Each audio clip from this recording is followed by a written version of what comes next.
Hello, friends. Let's talk about language today. So, right, I got this comment from somebody saying that they were Russian, and they said that he didn't really think he struggled to find a good word in Russian for awareness, consciousness. And he said, did I think that English, as I'm an English teacher, did I think that it's more appropriate, more, better for talking about non-duality? Now, just a point on the English teaching thing. I teach English. I teach people to speak English. So I'm not an expert in literature. So if you're writing comments, don't think I'm going to have some deep insight. If you're an English speaker already, then that's great. Or if you're not, I see all levels of English speaking. So don't worry. I am all here for helping communication, which is why I try to communicate clearly and why I try to speak clearly and try not to use vocabulary that won't be understood by learners of English. So I think I've interiorized this after 23 years of teaching English. Now, so from my point of view, I think that, yes, language, there's interesting things to look at it. Some people say that many people throughout history have said that certain languages are better for certain things. Better for talking about philosophy. I should have said that. So, Heidegger said that German was best for talking, that was the best language for discussing philosophy. Then you've got like ancient Greeks, they thought their language was the best for discussing philosophy, and Sanskrit was the best language for discussing philosophy, and Hebrew is also the best language for discussing philosophy. And English, we had Latin and Greek, and they were kind of the language of educated people. But around the time of Shakespeare, English was really bad, and they had to try to enrich it. So they started trying to improve English. So that's why Shakespeare has so many words that he invented himself, because English was expanding, trying to enrich it. So it's not really historically that rich, but it got better. And then because of our contact with many different cultures and many people mixing, it became what it is today. Now, I think I'll give an example of how language can affect how you learn something or understand something. So in English, we say, I am angry, I am hungry, I am, also you say that angry, hungry, you can say, this shirt is 3 years old, etc. Now, in Spanish, they speak differently. They say, I have hunger. They don't say, I am hungry. They say, I have hunger.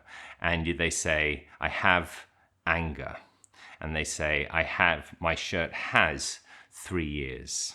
So instead of, and this is just natural. This is how they talk.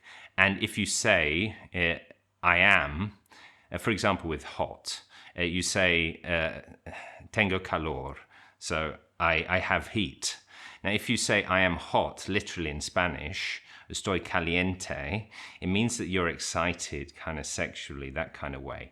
So it does make a big difference. So they really do just say, I have heat, I have your age, and I have anger, I have hunger. Now, English, in this case, it's not really better for expressing non-duality, because we are kind of since we're born, we're conditioned, well, not since we're born, since we start learning to speak, we're conditioned to think, I am hungry, I am afraid. And so we feel that we are those things. In Spanish, it's, you have fear. And we can say we have fear in English also, but it's not the common way. You normally say, I am afraid. If you say, I have fear today, it sounds a bit unnatural. And this is how this separation. So we really do grow up thinking that we are the thoughts, we are the feelings. I remember talking to people about non-duality, some of my students once, and they couldn't get it because I said, okay, you're not the body, you're not the mind, you're not your thoughts. And they said, I am my thoughts, I am my thoughts. Ironically, they were Spanish people, so the whole thing of being Spanish didn't help. But in Spanish, you have a separation. You have the fear. You have the hunger. You have the age. You have all of this stuff. You have heat. And so it's at least it's one step away from you. So I think maybe Spanish could be better. And I don't know, I don't speak any other languages. So I don't know if maybe this would work differently. I don't know how much it holds you back or not. It might. Certainly, language restricts what we can talk about and has a limiting, it doesn't enable us to speak better. It just restricts us in different ways.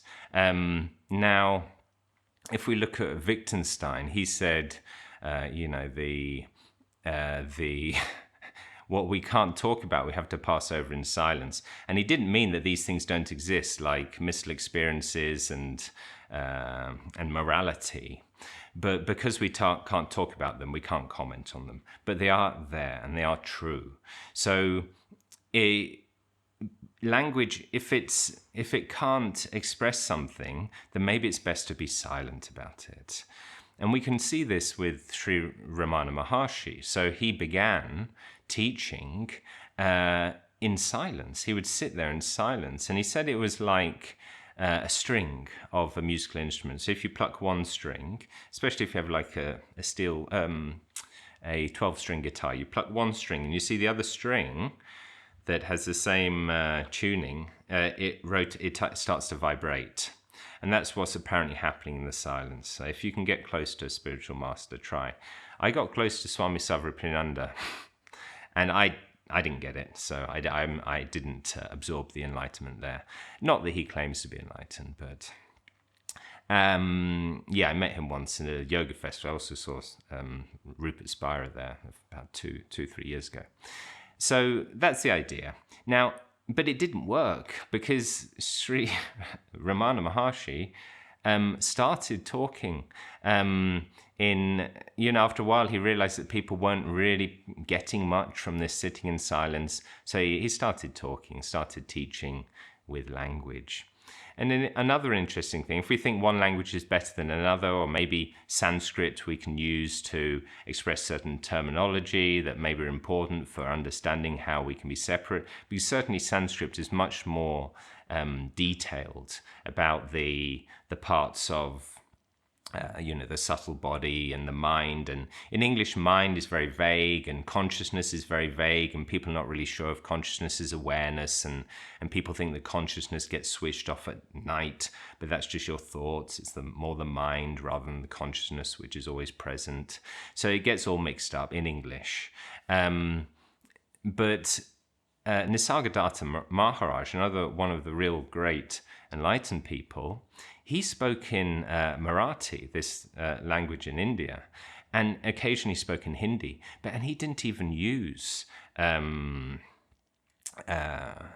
Sanskrit. And everything that we've got, certainly that I've got, of his, came through Maurice Friedman, this interpreter, who wrote I Am That, the book. He took notes of the talks, or somebody took notes, and he translated it. He took choices about how to express each thing. For example, often when we talk in kind of non-dual idealistic conversations, we say that consciousness is the ultimate. But Nisargadatta spoke about awareness being the ultimate and consciousness being something that can come and go. Now, what he was actually talking about is the reflected consciousness rather than the consciousness. But he used them the opposite way around. But this is because the translator, he used a word in Marathi, and the translator translated in these different ways. And we can see that Nisargadatta used both of them to some degree interchangeably as well. And other people do use them interchangeably. And now we have teachers like Rupert Spira, who he makes a distinction between being and existence. So exist comes from the Latin to existere. So to stand, ex, out, means out, and sistere is to stand. So it stands out from the consciousness, or from the being, the creations, the things in the manifest world exist. When we wouldn't, in a lot of Advaita Vedanta, they say that Brahman is Sat Chit Ananda. So it's existence, consciousness, and bliss. It's existence. There it is, existence. That's not manifestation. They're talking about being itself. So you could say, maybe it would be better to say being, and maybe instead of conscience, you could say knowing. And I think you can translate it as truth, I've heard, or maybe that's what being can be translated as truth. I think Swami Vivekananda used different translations. So yes, it gets complicated. I'm going to talk in English in my videos because I'm English, and because lots of people are learning English throughout the world.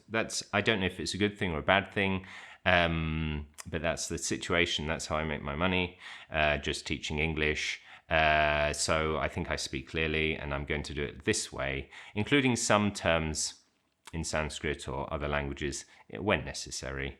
But I have noticed that we can just use Google Translate for the comments at least. So if you want, you can write your comments in any language you want. Use your own language, write it in Sanskrit if you want. Google Translate handles Sanskrit. We could have all our comments in Sanskrit. That could be fun. That would really look like an intellectual discussion group.